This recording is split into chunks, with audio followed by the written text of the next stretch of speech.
Hello friends, this is your fit tuber Rahul. मैं अभी अपना मॉर्निंग कार्डियो करके आया तो मुझे एक ट्रेंडिंग न्यूज़ मिली। It is about a girl, her name is Brittany. I am not sure if I am pronouncing her name correctly. उन्होंने out of that some shitty competition going on TikTok, जिसमें लोग एक dry scoop पूरा consume कर जा रहे हैं pre workout का, उसको उसमें पार्ट लिया and she tried consuming this Redcon का total war. If you can see this supplement, obviously जो उसने दिखाया उसका फ्लेवर पैकेजिंग डिफरेंट है, but the supplement is same, the total war pre workout by Redcon one. तो उसने उसका एक ड्राई स्कूप कंज्यूम किया and after some time she got this heart attack, जिसकी वजह से उसको हॉस्पिटल जाना पड़ा। तो उसने कुछ वीडियोस पोस्ट की उसको लेके। अब इस पे काफ़ी मिक्स्ड रिव्यूज़ हैं लोगों के। कुछ बोल रहे हैं कि the problem is with this pre workout supplement, कुछ बोल रहे हैं कि the problem is that she might have some heart condition because one scoop is not that strong, कि उसका ऐसा होगा। What I think about this situation is कि प्री वर्कआउट सप्लीमेंट्स, जैसा आपने मेरी पहली 2 वीडियोज़ देखी होंगी, I have made 2 videos on pre-workout supplement. I've told it is not for everyone, and अगर आप मेरी रिकमेंडेशन मानते हैं तो I'll suggest you not to go for it, but still there is certain purpose जिसके लिए लोग इसको लेते हैं। In fact I consume it. तो क्या हुआ कि उसने इसको कंज्यूम किया and she had no idea, जैसा उसने अपने ब्लॉग में अपनी वीडियो में बोला है। I have no access to TikTok, so I will see from the different forum जहाँ पे उसका कंप्लीट डिस्क्रिप्शन। उसने बोला है कि she took a dry pre workout scoop because she saw it trending on TikTok. What the fuck man, ending up in the hospital because I had a heart attack. Come on, you need to know about something you are consuming first of all, because pre workout का क्या है। Pre workout कोई भी, you look at this total war, इसमें clearly mention किया हुआ है नीचे, if you can read about the suggested use. इसमें बोलता है कि when it comes to bring the nose for a workout, assess your tolerance by taking half scoop prior to training। साफ बोलता है कि you need to assess your tolerance, because इसका affect कैसा होगा ये डिपेंड करता है आपकी टॉलरेंस कितनी। और रही बात फर्स्ट टाइम यूज़र की, मैंने अपनी वीडियो में क्लियरली बताया, if you can go and check this video out, उसमें मैंने आपको क्लियरली बताया है कि फॉर द फर्स्ट टाइम मैंन I took the pre workout supplement, मुझे लगा थोड़ा स्ट्रॉन्ग लेता हूँ तो I use the full scoop, but I mixed it in water and I took sip by sip for over duration. So उसमें भी मुझे वो काफ़ी स्ट्रॉन्ग लगा था, जिसमें मैंने बोला भी था कि काफ़ी लोगों ने इस प्री वर्कआउट सप्लीमेंट पे वीडियोस बनाए हैं एंड उन्होंने ऑनलाइन सिर्फ उसके डिस्क्रिप्शन को पढ़ के बोल दिया कि आप इसका 2 स्कूप भी ले सकते हैं, but that is not the reality. If you try it in real, you should start with the minimal quantity which I suggested, even half of a scoop or even less than that। and रही बात इसकी, इसका एक scoop is quite a big size, इसकी एक serving है 14.7 grams की, और एक सर्विंग में जो मेन रीज़न माना जाता है आपकी पल्स रेट स्पाइक करने का, जो आपका मेटाबॉलिज्म स्पाइक करता है, दैट इज़ ऑब्वियसली कैफीन। तो इसमें जो कैफीन एनहाइड्रस है that is 250 milligrams in one serving.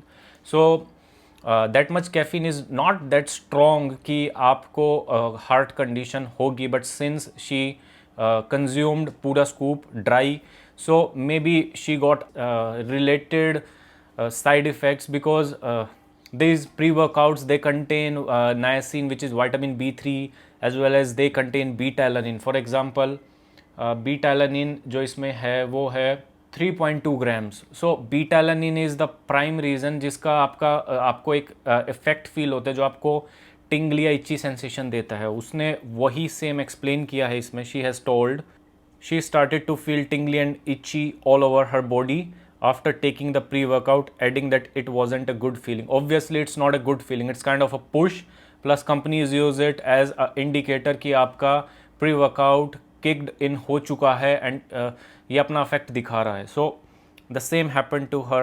तो उसने mention किया है कि she explained, but I googled it and it said it was a normal side effect। Obviously it's very normal, लगभग 45 to 1 hour के बाद वो चली जाती है sensation. So I began to do my workout. I started to feel a heavy feeling in my chest and slight pain, but it wasn't too bad. I thought it was maybe anxiety or bad panic attack, so I decided to just ignore it and push through my workout. Her chest pain eventually eased, but then she started feeling severe, nauseous, and light-headed and went home to shower. After beginning to feel better, she left her job as an exotic dancer, which was when things became worse again.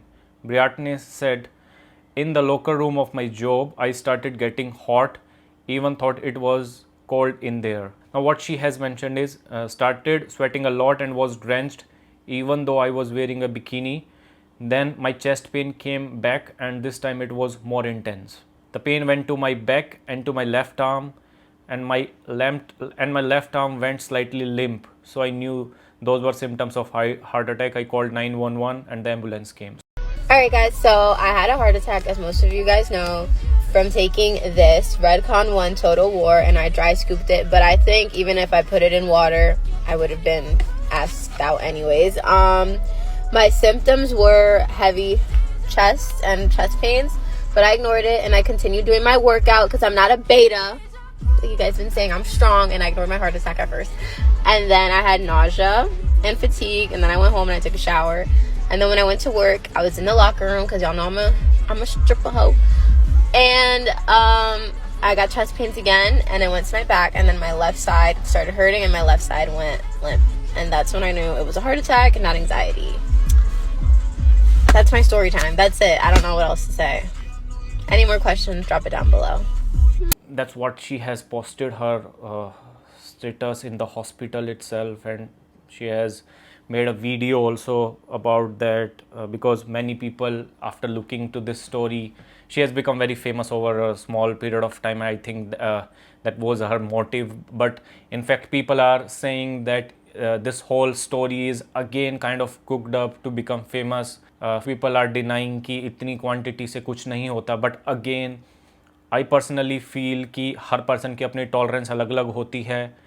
And what she has, जैसा उसने बताया उसको सुन के लगता है it is for the first time she consumed a pre workout. और मैंने अपनी वीडियो में भी मेंशन किया है, जब मैंने फर्स्ट टाइम लिया था तो you feel very uneasy, so you should start with less quantity.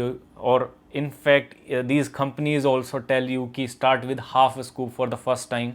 So specially in supplements like pre workout या कोई भी आप ऐसा सप्लीमेंट ले रहे हैं, नाइसिन की टैबलेट्स आती है, बीटा एलेनिन अलग से आता है, उन सब सप्लीमेंट्स को अच्छे से डिस्क्रिप्शन पढ़िए एंड रिकमेंडेड डोजेज से कम लीजिए. And don't fall for these trending competitions, what the shit that is, I don't know, but don't fall for these shitty things. Always test your tolerance, especially for the supplements like fat burners, these pre-workouts, या caffeine you consume, या green tea extracts. इन सब में you should start with a very low quantity of doses. जो doses उसने mention की उसके according एक scoop is not that powerful to give you cardiac arrest, but I suggest कि आप इसको ड्राई कंज्यूम ना करें, because apart from cardiac arrest when you put it, क्या होता है कि जो सप्लीमेंट है वो जहाँ जहाँ आपको टच करेगा वो वहाँ वहाँ दैट इची सेंसेशन देगा. If you will drink and it touches your lips, you will get some sensation over there as well. So अगर आप dry scoop रखेंगे, it will be really difficult and very uneasy for you. So don't try such shitty trending competitions. Consume your pre-workout carefully. Assess your tolerance prior going to higher dosages. These pre-workouts, this is an imported one. So ये काफ़ी expensive आते हैं. They are very good compared to what you get at cheaper rates. सो इसमें हर चीज़ काफ़ी balanced amount में डाली जाती है, but still you start with lesser dosages. And the motive of this video is not कि मैं आप लोगों को ऐसा बोलूँ, डराऊँ कि इतना खतरनाक होता है प्री वर्कआउट मत लीजिए. No, I have clearly mentioned in my earlier video, pre-workouts are not for everyone. I consume it because I am trying to cross my plateau, so I want to hit harder. अभी मैं 1 hour की walk करके आया हूँ with a pace of about 8.5 after burning of 450 of calories by continuously walking for an hour. And now In the evening I'll train using my weights, and then again it will burn around 350 to 400 calories. So when you're trying to push your limits, these things are supported, but again consume in very moderate quantities because their motive is to support you. आप एक pre workout को limit से ज़्यादा लेंगे, your workout will become even more difficult. आपके face पे पूरी itchy sensation आएगी. There is no fun in doing that. Supplement का जो मोटिव है उस पर फोकस कीजिए, and don't fall in a trap कि ये वाला प्री वर्कआउट सप्लीमेंट खाने से होता है. इट्स ऑल अबाउट जो उसके इंग्रेडिएंट्स होते हैं. That's all for this video.